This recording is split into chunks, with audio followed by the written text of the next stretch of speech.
Right, here we go again. Welcome to this workshop with Peter Fonda, who is here in several capacities as head of the jury. He's an actor, he's a filmmaker, he's an icon, but I don't think we'll do too much about that. I think we're mostly interested, actually, in your work as a filmmaker. And if it's all right with you, we'd like to sort of focus on The Hired Hand and play a few clips and also get your comments on them to get things started. Is that okay? Oh, you bet. Absolutely. I brought the list of questions. I don't know if they're real or not. Well, we've gone over them, but you're very, very welcome to come back to any of those at any time. Now, most people know you were not only born as the son of an actor, but you were trained as a stage actor. Yes. You had done a number of movies before you made Easy Rider as a co-writer and actor, and you then went on to make your directorial debut with The Hired Hand. Now, you had done a lot of movies with Roger Corman, for example, and what kind of experiences do you think were most formative and most helpful in terms of what you could later use as a director on The Hired Hand? With Roger Corman, and a lot of people began with Roger, he doesn't have follow-through. And so it was a chance for me to learn about the editing room, because I edited the last 3 reels of it. I watched the way he directed and produced, and he produces in film, very tight budget. And it's a good test for all of us.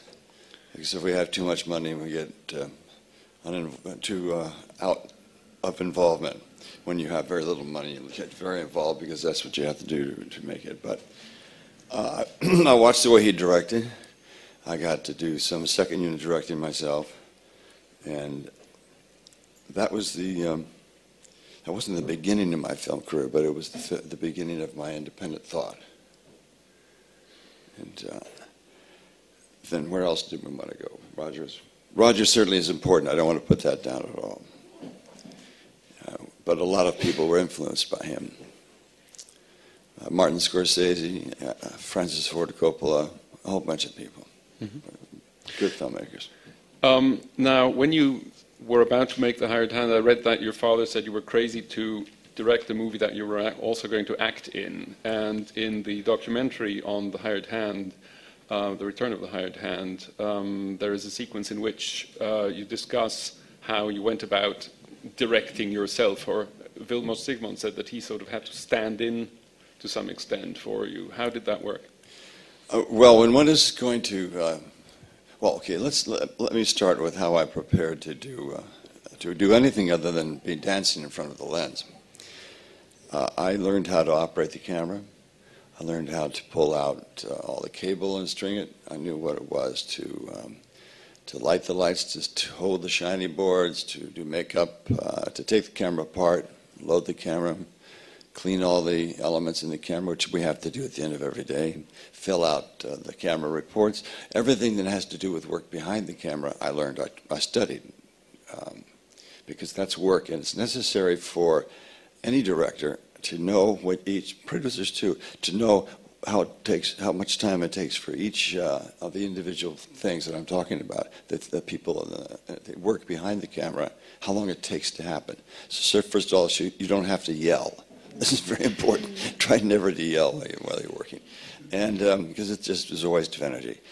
And you have an idea that it takes this long and it takes that long. So all those people that are working for you, they like to work for you. Then we all come together because I know how much it does. Each character, each part of that group, we come together like a company, not separate departments. In other words, I also learned how to operate sound. I learned everything there was behind the camera because I needed to know the timing of it all. And then it helped me when I was in front of the camera and behind the camera. And my father, he worked for me for one day. One day, I hired him. I paid him very little. I love it. But he did the job for me in Wanda, Nevada. And up to that point, my father thought I was a loose cannon, as is a phrase. Or I'm probably more directly, let's say I'm a hand grenade with the pin pulled, the spoon dropped, and we're waiting for it to blow up.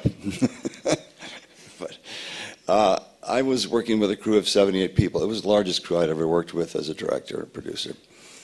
And my father was very upset about the beard he had to wear. He was grouchy, and he was dying, actually.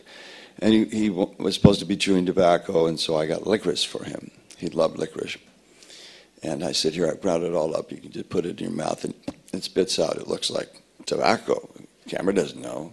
You guys would know. But he said, oh, no. Pulled up a pouch of chewing tobacco called Red Man. He said, Cosby, meaning Bill Cosby. Cosby gave me this, and I'll be using this. I said, Dad, you're dying, and this is nicotine. It's bad for you. He said, nope, going to do this. Very stubborn man. But he did his scene. It did it well. And, yeah, the beard looked terrible. So I got the licorice, and I put it in my mouth and started spitting in his beard. You know, I get the gray and the dark stuff, and I actually got into his face because he was sitting in the makeup chair like this. I got right in his face, and with my hand held back the front part of his eyes, opened his mouth and started dribbling it, so it came right out of his mouth. He's like spitting on Henry Fonda. This is terrific. And the cameraman and I went out, got hands full of dirt, and threw them at him. He said, close your eyes, Dad. And it wasn't me trying to put him down, but I was trying to make the beard look less phony. It didn't have to look perfect because Wanda Nevada is a fairy tale. In fact, it fits exactly the literature of a fairy tale. It accomplishes everything fairy tales are supposed to do. And he wrote me a letter. About 2 weeks later, I got this letter, probably the fourth one he'd written to me in my life. And I was 38 when I shot this film. And it went on about how he felt bad about the beard. He wouldn't mind if I'd cut him out of the film. He'd understand that. And but in his phrase, but he said, but it would have been such a gas. Isn't that great? He uses this jazz phrase, you know. It would have been such a gas. I thought that was cool. And then he said, in my 41 years of making motion pictures, I've never seen a crew so devoted to their director. And you're a very good director, son. Which was terrific. And then, I love you very much, your dad. It's the first time he had written it down ever. So I realized I would not have gotten that letter had it not been for the very thing I've been talking about at first, that I had this company. And they were all working for me and with me, which is very important, the with me part. There's only one captain to a ship. Same thing about a film. There's only one director. But my dad, I mean, that was amazing that he said that. It was amazing to me, and I cheerfully carried it around to all the members of the cast and crew and said, none of this would be on paper were it not for you, and I appreciate that very much.